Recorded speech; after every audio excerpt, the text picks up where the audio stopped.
नमस्कार. मी भाऊ तोरसेकर. तुम्ही बघत आहात प्रतिपक्ष. मित्रांनो, आता असं वाटायला लागलंय की पाकिस्तानला भीतीने भेडसावलेलं आहे असं म्हणायचे. मराठ्यांच्या इतिहासामध्ये असं म्हटलं जायचं की मोगलांचे घोडे सुद्धा नदीच्या किंवा कुठच्या नाल्याच्या काठी पाणी प्यायला उभे राहिले तर त्यांना पाण्याच्या प्रतिबिंबामध्ये संताजी धनाजी दिसायचे. मराठी सरदार होते संताजी घोरपडे आणि धनाजी जाधव.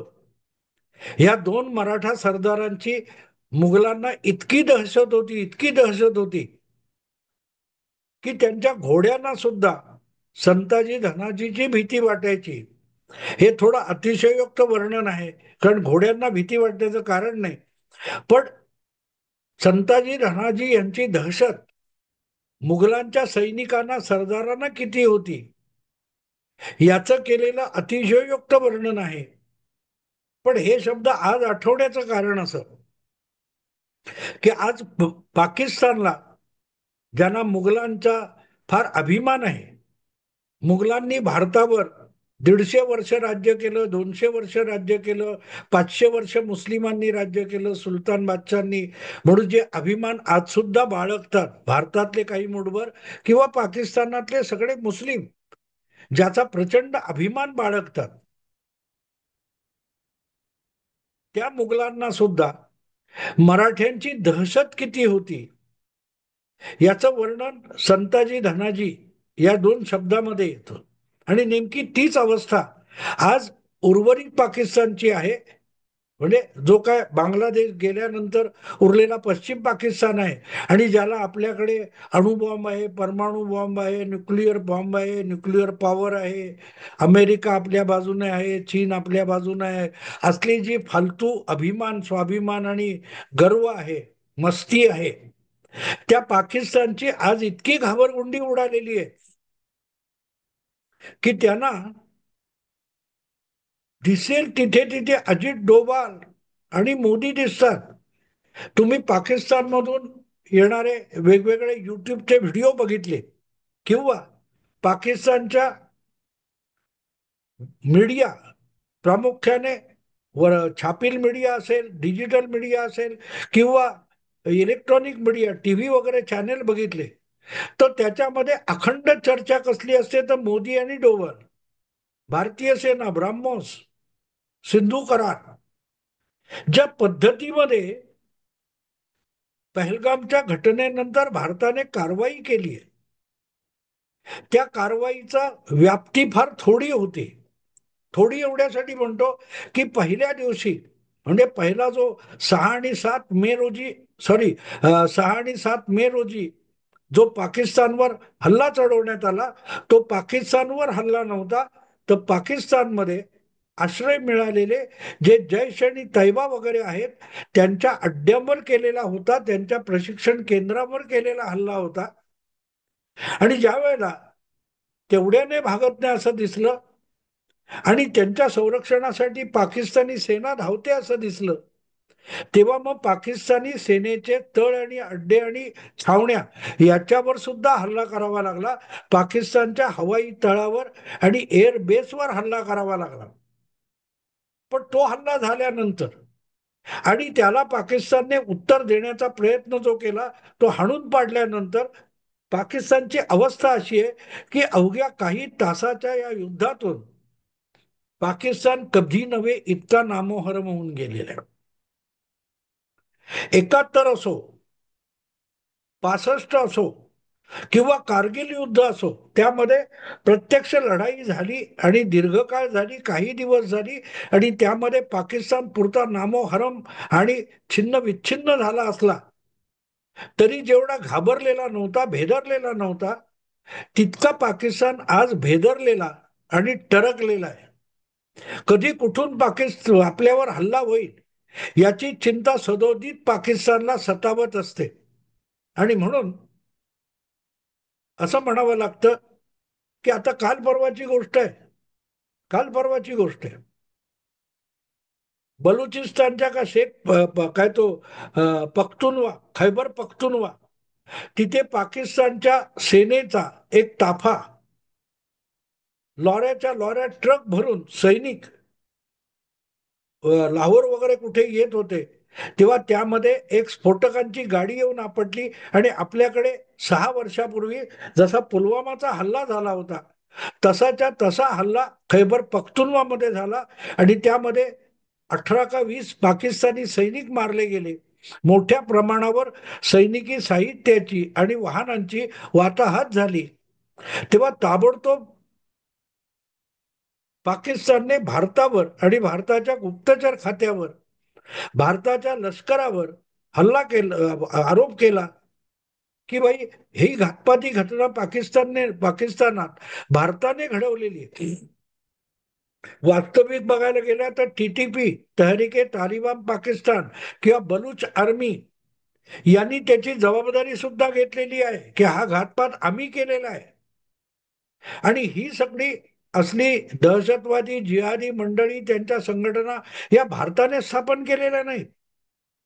त्या पाकिस्तानच्या प्रेरणेने, पाकिस्तानच्या मदतीने आणि पाकिस्तानी साधन संपत्तीवर उभ्या राहिल्या.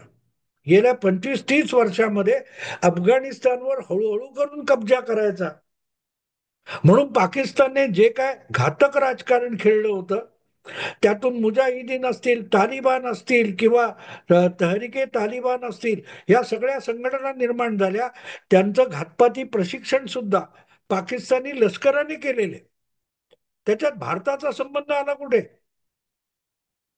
बरं, असलं सगळं करताना रशिया आणि अमेरिका यांच्या शीतयुद्धामध्ये आपली तुंबडी भरून घ्यायची म्हणून पाकिस्तानने आपल्या भूमीचा, आपल्या लष्कराचा आणि आपल्या नागरिकांचा सुद्धा अफगाण जिहादसाठी मुक्त हस्ताने वापर करू दिला. अफगाणी सीमेवर बलुचिस्तान असो किंवा खैबर पख्तुनवा असो, तिथे मोठे मोठे प्रशिक्षण तळ मुजाहिदीनांसाठी, तालिबानांसाठी पाकिस्तानने उभारले. आणि नुसते उभारले नाही तर अमेरिका त्यासाठी पैसा देते. रशियन सेनेला, सोव्हिएत सेनेला हैराण करण्यासाठी अमेरिकेकडून पैसा आणि हत्यार आणि साहित्य मिळतं. म्हणून जे पाप किंवा पापाची बीज पाकिस्तानने 1980 नंतर पेरलेली होती, ती आता एकामागून एक प्रचंड उगवून आलेली आहेत आणि फळफळलेली आहेत. ती विषारी फळं चाखायची वेळ पाकिस्तानवरच आलेली आहे. मला ह्या निमित्ताने एक गोष्ट आठवते. सिसिलीमध्ये, इटालीमध्ये माफियाचा उदय झाला. माफिया जे आहेत हा इटालियन शब्द आहे आणि इटालियत तयार झालेले माफिया पुढे अमेरिकेत गेले आणि जगभर त्यांची कुख्याती झाली. पण तो माफिया प्रकार हा इटालीच्या सिसिली भागामध्ये तयार झाला. सिसिली एका टोकाला आहे आणि सतत कुठल्या ना कुठल्या परकीय आक्रमकाच्या पोलादी टाचेखाली चिरडला गेलेला, भरडला गेलेला असा प्रदेश ही सिसिलीची ओळख आहे. आसपासच्या कुठच्याही देशाचे आक्रमक सैनिक फौजा यायच्या, सिसिलीतल्या गरीब सामान्य शेतकऱ्याचं अन्नधान्य संपत्ती लुटली जायची. त्यांच्या बायका मुली सुद्धा उठून पळवल्या जायच्या, भोगल्या जायच्या, फेकून दिल्या जायच्या, मारल्या जायच्या. तरुणांना बेदम मारलं जायचं आणि अक्षरशः गुलामीपेक्षाही भयंकर अशा नरकवासात सिसिली हा प्रदेश जगत होता. आपल्या बायका, मुलं आणि आपलं कुटुंब आणि आपला परिवार सुद्धा सुखरूप नाही अशा परिस्थितीमध्ये जो सिसिली भरडला जात होता, त्यातून सूड भावनेने डोकं वर काढलं आणि त्यातून ब्लॅक हँड वगैरे करत करत माफिया असा एक प्रकार निर्माण झाला की या परकीय आक्रमकांच्या सेनेचे सेनापती वगैरे यांची परस्पर हत्या करणारे मारेकरी तयार झाले आणि त्यांना लोक ब्लॅक हँड किंवा माफिया म्हणून ओळखायला लागले. आणि मग कोणी का असेना, जर आपल्यावरच्या अन्याय अत्याचाराला तोंड देत असेल आणि सूडबुद्धीने आक्रमकांना धडा शिकवत असेल तर त्याविषयी सिसिलीच्या जनमानसामध्ये आदराची भावना निर्माण झाली. पुढे हळूहळू करत 19व्या शतकामध्ये हा विषय सगळा मागे पडला आणि इटली हा संपूर्ण सिसिली सकट एक कायदा प्रधान देश झाला. पण तोपर्यंत माफिया प्रस्थापित झालेले होते आणि त्यांची समाजाला गरज उरली नव्हती. पण समाजाकडून खंडणी उकळणं हा या माफियांचा हक्काचा विषय झाला होता, व्यवसाय झालेला होता. आणि त्यामुळे त्यांना माफिया आणि ते खंडणीखोरी चालवणं आवश्यक होतं. तेव्हा अन्याय अत्याचार करणारे बाजूला पडले आणि ज्या लोकांच्या अन्यायासाठी सूड भावनेने माफिया निर्माण झाला होता, तो माफिया त्या संपूर्ण समाजाला ओलीस ठेवायला लागला. आपल्याकडे सुद्धा हे झालेलं आहे. 40-50 वर्षापूर्वी कधीतरी जमीनदारांच्या अत्याचारातून नक्षलवाडी या गावामध्ये बंड झालं, कम्युनिस्टांनी बंड केलं आणि जमीनदारांच्या अत्याचाराला संपवण्यासाठी जो हिंसाचार उफाळला, त्यातून नक्षलवादी नावाची एक संघटना उदयाला आली आणि सशस्त्र बंड सुरू झालं. आज त्या नक्षलवादीचं रूप, नक्षलवादी संघटनेचं स्वरूप एक प्रकारे माफिया झालेला आहे.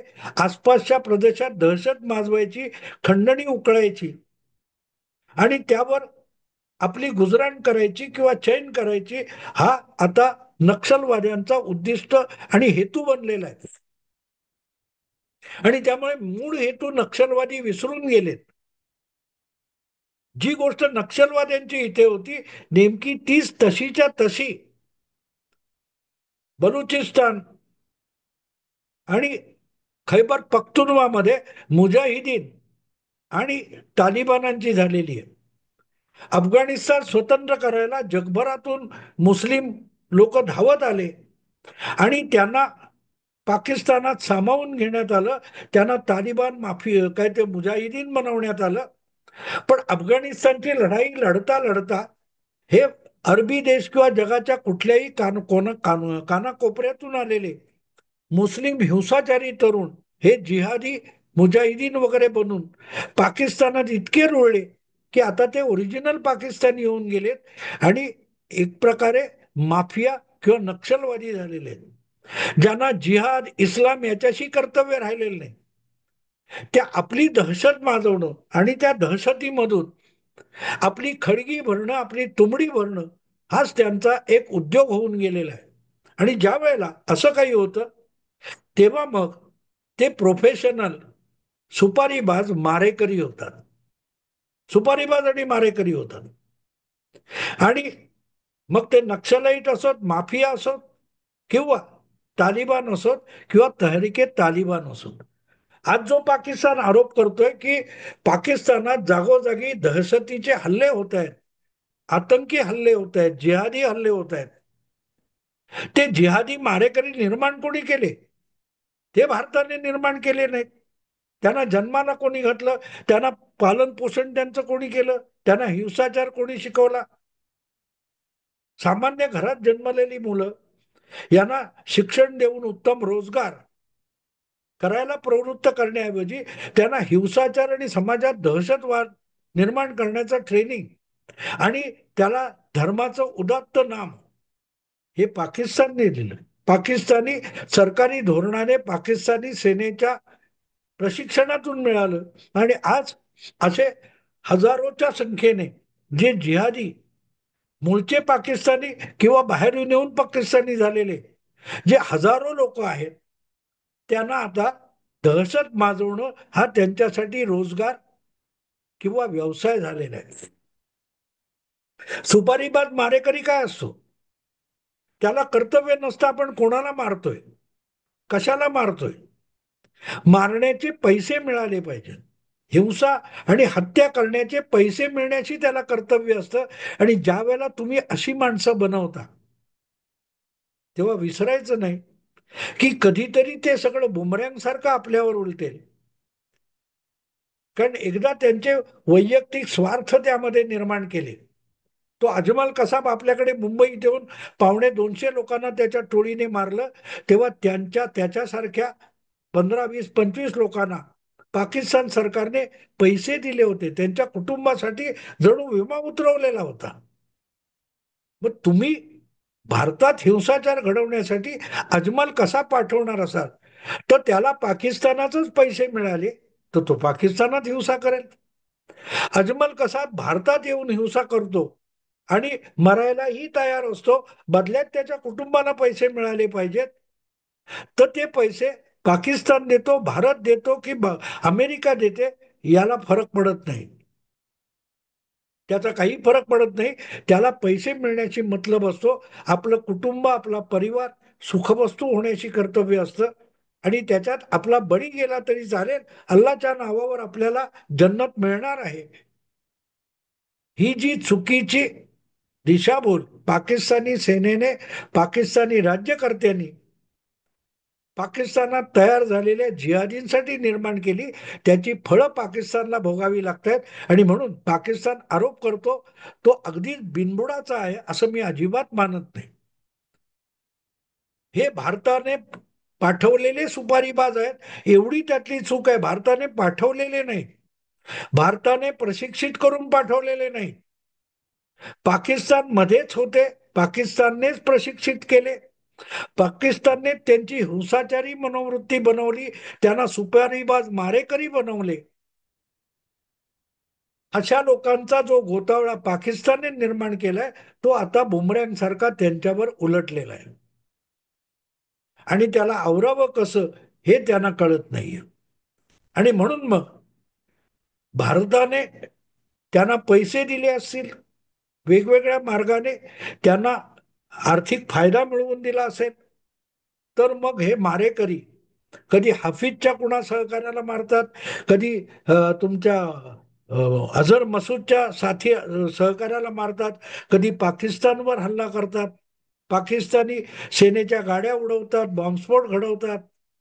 पण त्यासाठी भारताने प्रशिक्षण दिलेलं नाही, भारताला प्रशिक्षण देण्याची गरज सुद्धा नाही. अहो, साधी गोष्ट असते. तुम्हाला हे पहलगामच्या घटनेनंतर प्रधानमंत्री नरेंद्र मोदी म्हणाले की यासाठी पाकिस्तानला योग्य तो धडा शिकवला जाईल. तेव्हापासून मी केलेल्या प्रत्येक व्हिडिओमध्ये एक उदाहरण सातत्याने देतो. दिवाळीच्या आसपास दसऱ्यानंतर शेकडोनी शहरामध्ये, खेड्यामध्ये, गल्ली कुच्यामध्ये फटाक्याची दुकानं आपल्याकडे उघडली जातात, कारण हिंदू लोक दिवाळीला फटाके उडवतात. पण जो जो फटाक्याचं दुकान स्थापन करतो, निर्माण करतो, उघडतो, तो त्याच्या आसपास कुठे आगीची ठिणगी सुद्धा पडू नये याची काळजी घेतो. त्याच्या दुकानासमोरून कोणी बिडी पीत जात असेल, सिगरेट ओढत असेल, काडेपेटीची काडी पेटवत असेल, तरी तो त्याला हाकून लावतो. कारण चुकून जर त्यातली एखादी ठिणगी दुकानात पडली तर बघता बघता त्या फटाक्याच्या दुकानात एका मागून एक स्फोट होतील आणि आगडो मुसळेल. पाकिस्तानने या प्रकारचे तालिबान, मुजाहिदीन, हिंसाचारी निर्माण केले. ते आज पाकिस्तानवर मोकाट फिरतायत आणि त्यांना रोजगार पाहिजे. जो कोणी रोजगार देईल तो. आणि रोजगार म्हणजे काय, तर कोणाचाही मुडदा पाडणे, कुठेतरी घातपात करणे, कुठेतरी स्फोट घडवून आणणे, याची किंमत देणारा त्यांना पाहिजे असतो. तो भारतीय आहे, अमेरिकन आहे, पाकिस्तानी आहे की अफगाणी आहे की रशियन आहे, चीनी आहे, याच्याशी त्या मारेकऱ्याला, फिदाई नसलेल्या जिहादीला कर्तव्य नाही. असेच फिदाई, असेच जिहादी बनवताना पाकिस्तानने विचार केला नाही, म्हणून आज भारताला आयते मारेकरी मिळालेत असं म्हणायला हरकत नाही. आणि अजून असली प्रशिक्षण केंद्र थांबवा असं भारत सांगतोय, तेही ऐकायला पाकिस्तान तयार नाही. 6-7 मेला जो पहिला हल्ला झाला, त्यामध्ये बहावलपूर किंवा मुरिदकेमध्ये जे अड्डे उडवण्यात आले, ते दहशतवादी तयार करणारे होते. उद्या ते दहशतवादी आणखीन 4-5 वर्षानंतर भारताने पैसे फेकले तर त्यांच्यासाठी पाकिस्तानात कोणालाही मारायला तयार असतील, कुठेही स्फोट करायला तयार असतील. तेव्हा जागोजागी आज पाकिस्तानी सेनाधिकाऱ्यांना, राज्यकर्त्यांना किंवा पत्रकारांना जर घातपाती दिसत असतील, दहशतवादी दिसत असतील आणि त्यामागे भारताचा हात असेल आहे असं वाटत असेल, तर त्याला जबाबदार पाकिस्तान आहे. आणि मला ही खात्री आहे की भारताने अशा रीतीने पैसे वाटलेले अक्षरशः हजारो लोक पाकिस्तानमध्ये असतील. जे भारताने पैसे फेकले की भारताने बोट दाखवले त्याला गोळीने मारू शकतात, तिथे स्फोटकांनी भरलेली गाडी नेऊन आपटू शकतात. मग ते पाकिस्तानी लष्कर असो, पाकिस्तानी नेता असो, पाकिस्तानी अधिकारी असो, किंवा तैबाचा कोण मुजाहिदीन असो किंवा तालिबान असो. मारेकऱ्यांना धर्म नसतो, दहशतवादाला धर्म नसतो, पण धंदा असतो. दहशतवादाला धर्म नसला तरी धंदा असतो. आणि धंदेवाईक मारेकरी म्हणजे धर्म मार्तंड नसतात, हे पाकिस्तान समजू शकला नाही. म्हणून आज पाकिस्तानच्या गल्लीकुच्यामध्ये जागोजागी मुडदे पडत आहेत. आणि पाकिस्तानला हा मारेकरी आला कुठून याचा ठांग लागत नाही. कारण संताजी धनाजी. मित्रांनो, आता इथेच थांबतो. आवडलं लाईक करा, शेअर करा आणि प्रतिपक्षाला सबस्क्राईब करा. नमस्कार.